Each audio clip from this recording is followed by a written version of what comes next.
Cristo, o amor de Deus, o Pai, e a comunhão do Espírito Santo esteja com todos vós, nesse momento, e também por todos os dias da nossa vida. Que assim seja. Amém. Nós queremos refletir nas palavras evangélicas, que há pouquinho ouvimos, palavras de Jesus, ditas por nosso coração. Nós entramos agora no período de Quaresma. Descontados os 6 dias de domingo, são 40 dias até a Páscoa. Descontamos os domingos porque os domingos são um tanto quanto atípicos dentro da Quaresma, porque cada domingo é sempre a celebração, não do sofrimento, mas sempre a celebração da vitória, da ressurreição.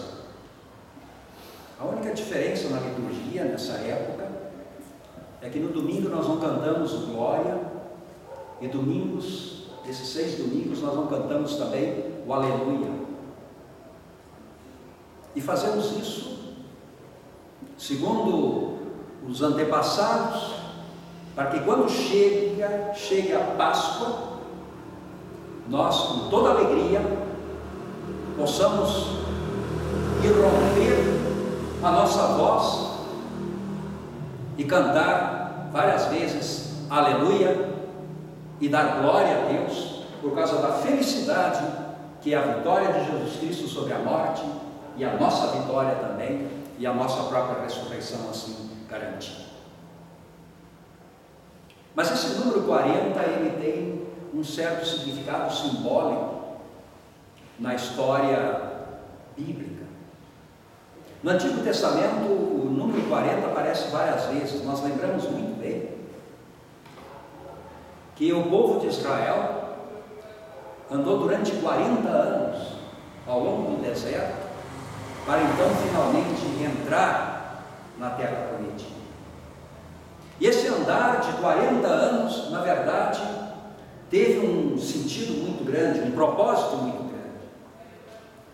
É preparação. É preparação.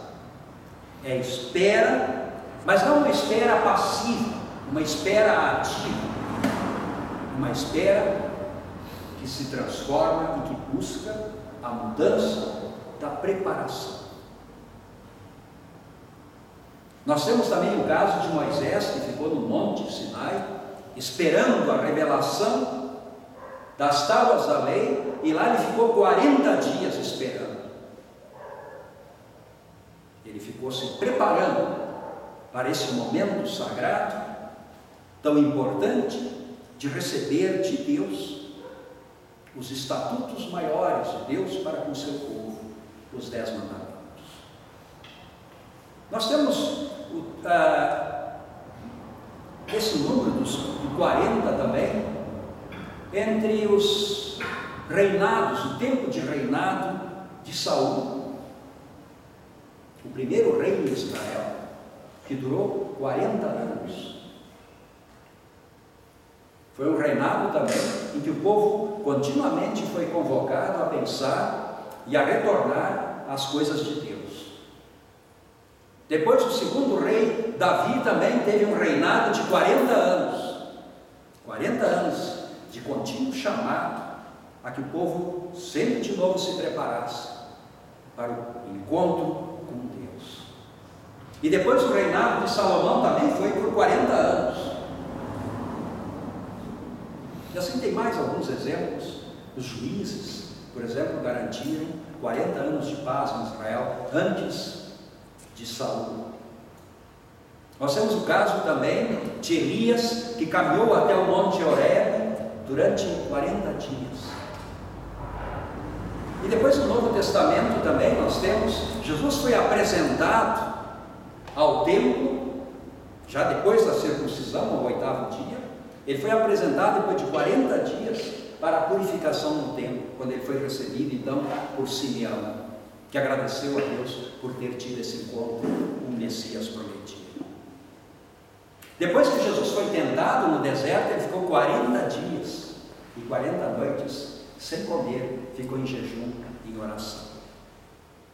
Aliás, em relação a jejum e oração, muito semelhante a esse período de Quaresma, lembro também que quando Jonas, lá no Antigo Testamento, foi enviado para Nínive, Jonas fugiu, finalmente, Deus, aconteceu toda aquela história de ele ter sido engolido por um réptil, um peixe, entre aspas, marinho, e depois ele se arrepende, vai para Nínive. Deus deu um prazo então para Nínive se arrepender, jejuar e orar durante 40 dias, para então Deus manifestar a sua graça e o seu perdão.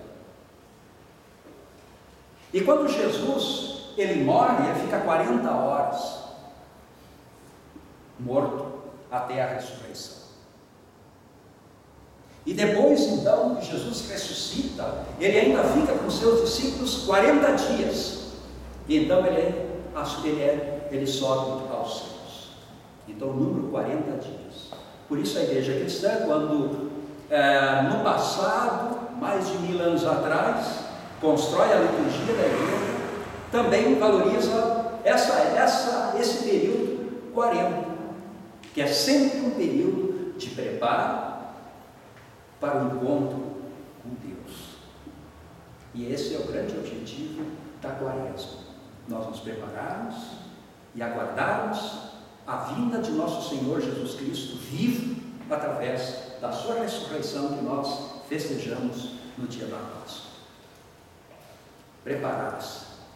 E o que é para preparar? Aí entra o Evangelho de hoje. O que é preparo? Bom, nós vimos lá Joel, que ele diz: preparo não é simplesmente alguma atitude externa, alguma atitude exterior. Para muita coisa nós nos preparamos exteriormente. Para vir na igreja nós nos preparamos exteriormente. Nós não usamos a mesma roupa que nós usamos em casa. Nós vamos na igreja, nós preparamos um pouquinho. Quando vamos ao trabalho, evidentemente, também nós nos preparamos. Quando vamos fazer uma prova, as pessoas se preparam. Quando chega, sei lá, mudança de ano, fim de ano, Natal, tem muito preparo, pinheirinho. Antes da Páscoa, preparo também para as crianças. Alguns têm o costume de preparar lá um ninho, com chocolate, com ovos, coelhinho, etc, etc. Isso aí é preparo. A Páscoa, o Natal é preparo também, as pessoas se preparam com pinheirinho. Muitos, na virada do ano, fazem questão de pintar a casa, dar uma arrumada, mudar alguma coisa, se preparar, mas tudo isso é meio preparo externo. Deus quer que nós não rasguemos as vestes, como era um costume litúrgico para demonstrar publicamente o arrependimento. Deus quer que rasguemos o coração. Deus quer que o preparo aconteça no nosso coração. Tem aquele ditado que diz: não adianta a gente fazer as coisas certas, a mulher de César, não adianta ela ser correta, ela tem que mostrar que está correta. Porque mostrar é fundamental hoje para a nossa sociedade. E em tudo nós temos que mostrar. Se queremos um novo trabalho, nós temos que mostrar o nosso currículo, não tem outro jeito. Hoje é de absoluta importância cada um fazer o seu marketing pessoal. Nós usamos LinkedIn, nós usamos Facebook, nós usamos currículo, nós usamos uma série de meios para fazer o nosso marketing pessoal, para que as pessoas nos conheçam, para que as pessoas nos recebam, para que as pessoas nos valorizem, enfim, para que a gente tenha as oportunidades que são tão disputadas e são muitas vezes vencidas por aquele que tem mais capacidade. Eu que trabalhei muitos anos com alunos de arquitetura, sempre foi o meu conselho aos alunos: não basta você ser competente, você tem que mostrar que é competente. Por isso você tem que fazer bem o seu trabalho, você tem que caprichar na sua apresentação. Você pode ter uma boa ideia, você pode ter um bom projeto, mas se não souber desenhar ele bem, se não souber representar ele bem, se não usar todos os recursos de CAD, de Revit, de Photoshop, de outros recursos, enfim, tão importantes, você não vai conseguir se impor. Então você tem que mostrar. Então na sociedade assim, a gente tem que mostrar o que a gente muda. E às vezes as pessoas até exageram no mostrar, mostram mais do que de fato são. E essa é uma tendência muito forte também. As pessoas muitas vezes dizem que sabem fazer o que não sabem e vendem uma imagem às vezes que nem é real, por causa da importância da imagem, por causa da importância do marketing, por causa da importância da gente vender uma imagem boa. Nossa, se exagera. Agora vejam aqui, Deus pede exatamente o contrário de nós. Ele não quer saber da nossa imagem, Ele não quer saber do nosso exterior, Ele não quer saber do que nós demonstramos, Ele não quer saber da aparência, Ele quer saber do nosso coração, até porque é isso que Deus vê, é isso que Deus está enxergando. Ele não está enxergando aquilo que os outros enxergam, Ele está enxergando o nosso coração. E aí, o Evangelho de hoje é extremamente coerente em relação a isso.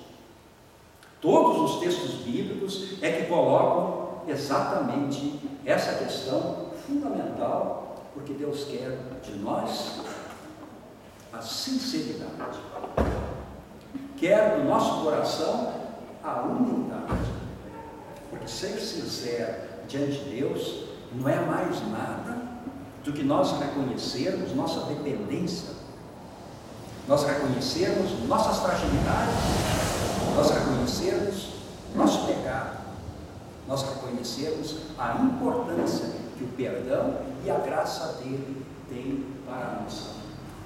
Portanto, é sempre uma postura de extrema humildade diante de Deus. E aí ele fala, inclusive, da caridade. Evidentemente que nesse mundo é muito importante. As empresas hoje fazem isso muito. Elas têm programas sociais. E as empresas fazem um marketing extraordinário sobre os seus programas sociais, porque uma empresa ser bem vista pela sociedade é muito importante, né? Se ela é bem vista, isso tem um impacto muito grande nas vendas, isso tem um impacto muito grande na valorização das suas ações. Então é fundamental que as empresas tenham alguns projetos sociais e ambientais. E esses projetos sociais e ambientais, eles precisam de um marketing muito importante para que a empresa então seja valorizada diante da sociedade. Agora, não é assim na nossa relação com Deus. Por isso, as obras sociais que nós fazemos, Jesus chega a dizer assim, nem conta para ninguém, para não ter o risco de você estar fazendo isso apenas para tirar algum proveito, tirar algum lucro, se valorizar diante dos outros, ser mais respeitado, mais honrado, mais amado. Faça isso em secreto. Nem teu amigo nem conte isso para o seu amigo mais íntimo. Ajude o outro sem ninguém precisar ficar sabendo. É isso aí. Jesus está falando sobre, diante de Deus, o marketing pessoal não vale nada. O que diante de Jesus, diante de Deus vale, é o que anda, é o que está no nosso coração. Depois ele fala, inclusive, também da oração. Existia um costume muito grande naquela época dos fariseus saírem pelas praças e rezarem e repetindo várias vezes as suas orações e bem alto para que todos pudessem ver e notar como são santos, como são líderes, como são importantes. Aí Jesus diz: Deus nem está ouvindo essa oração, porque a recompensa que eles querem, eles já têm. Eles não estão querendo saber se Deus vai atender ou não, eles estão querendo saber se impor na sociedade, de serem respeitados pela sociedade, de serem sempre reeleitos para aquele cargo deles. É isso que importa. E assim, Jesus também fala do jejum.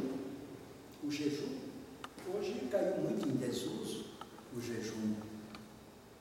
Mas o jejum tem sua importância. Mas o jejum, ele na verdade é uma coisa extremamente pessoal. É simplesmente eu provando para mim mesmo, eu vou deixar o alimento, porque hoje o mais importante para mim é a palavra, hoje o mais importante para mim é a oração.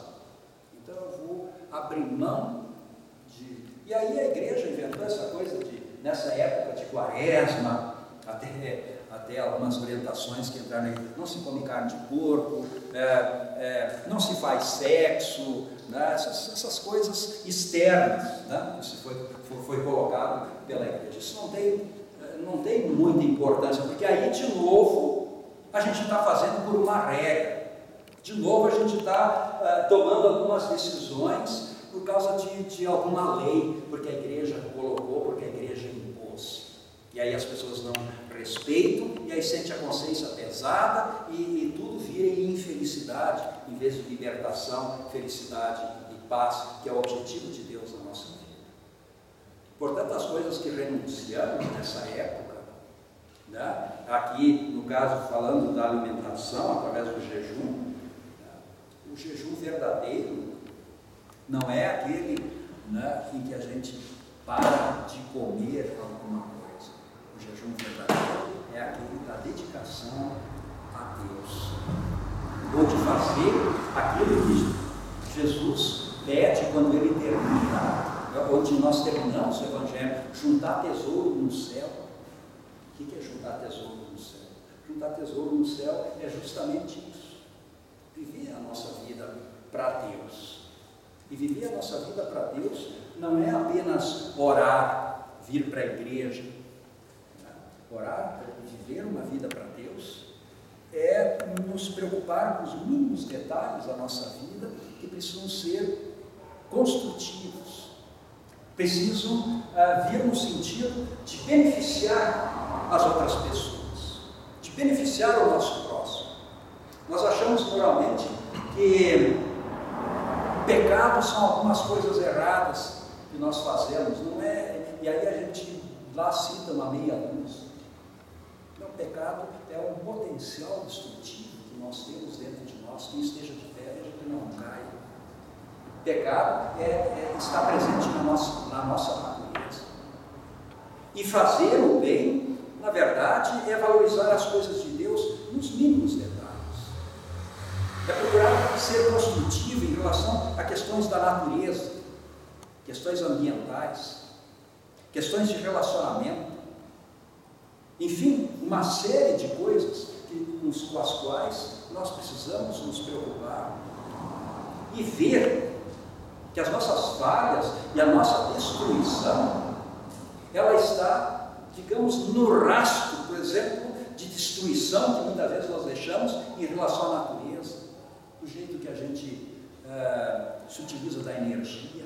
Quando nós desperdiçamos energia, nós estamos prejudicando o nosso próximo, porque é a lei da oferta e da procura que comanda a nossa sociedade capitalista. E quando nós gastamos muita energia, existe um volume de energia, e esse volume de energia, se eu desperdiço, evidentemente que ela se torna mais cara e fica muito mais difícil o acesso a ela para aqueles que são mais pobres. Então a nossa preocupação em fazer o bem com o mais pobre é justamente economizar água, economizar energia, economizar alimento, economizar tudo, porque aí nós diminuímos o acesso a essas coisas e sobra mais para os outros. Não podemos pensar assim, é porque eu tenho mais dinheiro, eu posso gastar mais porque eu posso pagar. Errado. Com isso eu excluo muita gente, e com isso eu estou prejudicando os mais pobres. Então nós temos um potencial destrutivo muitas vezes em coisas que nós nem notamos nem percebemos. Por isso, nós precisamos, de fato, usar esse período de Quaresma para rasgar o nosso coração e meditar e nos conscientizar aonde é que, de fato, nós estamos sendo destrutivos e prejudiciais, tanto para nós mesmos, porque também podemos ser prejudiciais a nós mesmos. O jeito que a gente se alimenta, nosso corpo é de Deus, nós nos alimentamos mal, nós prejudicamos nossa saúde, nós estamos sendo destrutivos a nós próprios, isso é um pecado. Nós temos que cuidar com a alimentação, nós temos que cuidar dos excessos, nós temos que cuidar, enfim, com a nossa saúde, nós temos que fazer uma boa mordomia do nosso corpo, porque o nosso corpo não nos pertence, ele é dádiva de Deus. Deus talvez tinha um plano para você viver 70, 80, 90 ou quase 100 anos, mas de repente você não vai viver tanto tempo. Por quê? Não é porque Deus quer, é porque eu não cuidei da minha saúde, eu não cuidei do meu corpo, eu não fiz uma boa mordomia do meu corpo. Eu pequei pelo excesso, pelos excessos, prejudiquei o pobre pelo excesso, e isso volta contra mim, e eu pago por isso. Eu posso estar sofrendo por causa disso. Então nós temos que pensar, refletir essa época de Quaresma em muitas coisas e ver aonde eu estou sendo autodestrutivo e aonde eu estou destruindo o meu semelhante e tornando a vida do meu semelhante mais difícil. Lembra do sermão de alguns domingos atrás? Nós precisamos ser luz e sal, nós precisamos ser uma bênção para as outras pessoas desse mundo. As pessoas têm que ver que bom que esse cara existe, que bom que essa pessoa está aqui, porque essa pessoa é uma pessoa altruísta, ela tem preocupação com os outros, e é assim, então, que nós vamos ajuntar tesouro do céu.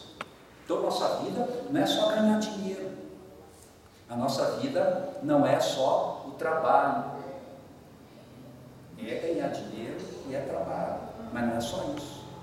A nossa vida também é juntar tesouros dos céus. E juntar tesouros dos céus é ser uma bênção para as pessoas, para o mundo, para a sociedade, para o meio ambiente, para a natureza, para Deus, no fim. Que assim seja. Amém. Oremos. E a paz de Deus, que vai bem mais longe do que pode ir o nosso humano entendimento, guarda os nossos corações e sentimentos em Cristo Jesus para a vida eterna. Amém.